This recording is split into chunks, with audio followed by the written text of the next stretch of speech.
കൈത്തറിയുടെ ഈറ്റില്ലമായ കോഴിക്കോട് തസറയിൽ വിദേശ കലാകാരന്മാരുടെ ശില്പശാലയ്ക്ക് തുടക്കമായി.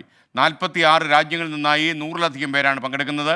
കലാരംഗത്തെ പുത്തൻ ആശയങ്ങൾ കേരളീയർക്ക് പരിചയപ്പെടുത്തുകയാണ് ഒരു മാസം നീണ്ടു നിൽക്കുന്ന പരിപാടിയുടെ ഉദ്ദേശം.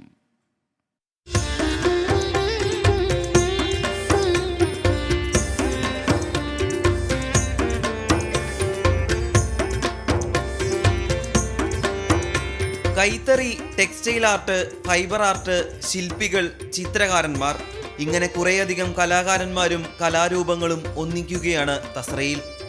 ആർട്ട് ആൻഡ് ടെക്സ്റ്റൈൽ റിട്രീറ്റാണ്. അതിൽ പെയിൻറ്റേഴ്സ് ഉണ്ട്, സ്കൾപ്റ്റേഴ്സ് ഉണ്ട്, ഇൻസ്റ്റലേഷൻ ആർട്ടിസ്റ്റുകളുണ്ട്, അങ്ങനെ ഒരുപാട് ആൾക്കാർ പങ്കെടുക്കുന്നുണ്ട്. ഒരു 100-ലേറെ പേരുണ്ട് 46 രാജ്യങ്ങളിൽ നിന്ന്, ഇൻക്ലൂഡിങ് ഇന്ത്യ. അപ്പോൾ അത് കുറേ കൂടി സാധാരണ നടക്കാറില്ല. സാധാരണ ടെക്സ്റ്റൈൽ റിലേറ്റഡ് ആയിട്ടുള്ള ആൾക്കാർ എടുക്കാറുള്ളൂ. കുറി അതല്ല. നെയ്ത്തുകലയിലെയും ടെക്സ്റ്റൈൽ ഡിസൈനിങ് രംഗത്തെയും പുത്തൻ സാധ്യതകൾ ഇവിടെ പങ്കുവയ്ക്കുന്നു. ഇക്കോ പ്രിൻറ്റിങ്, അതായത് ബൊട്ടോണിക്കൽ പ്രിൻറ്റിങ്, ഇലയും പൂവൊക്കെ ഇതിൻ്റെ മുകളിൽ, തുണീൻ്റെ മുകളിൽ ഡയറക്റ്റായിട്ട് വെച്ചിട്ട് അതിൻ്റെ ചായങ്ങൾ ഇങ്ങോട്ട് എടുക്കുകയാണ്. അപ്പോൾ അത് നമ്മളിതിനകത്തൊക്കെ വളരെ പിറകോട്ടാണ്. ഇപ്പം NID അതുപോലെ നിഫ്റ്റ് അങ്ങനത്തെ കുറേ സാധനങ്ങൾ ഉള്ളതുകൊണ്ട് അതൊന്നും കൂടി പോപ്പുലറൈസ് ചെയ്യപ്പെടുന്നുണ്ട്. ഓരോരുത്തരും നിർമ്മിക്കുന്ന രൂപങ്ങളും വസ്തുക്കളും മേളയിൽ തന്നെ വിൽപ്പന നടത്താം. I do my Mongolian traditional nomadic lifestyle. It's we live it in a gear. It's a kind of our house.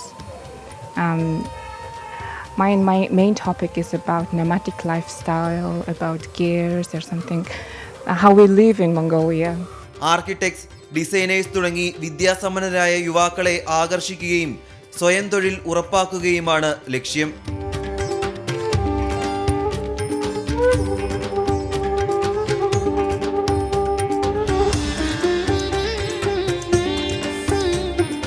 Muneef തിരൂരിനൊപ്പം Rahul Suresh, 24 Kozhikode.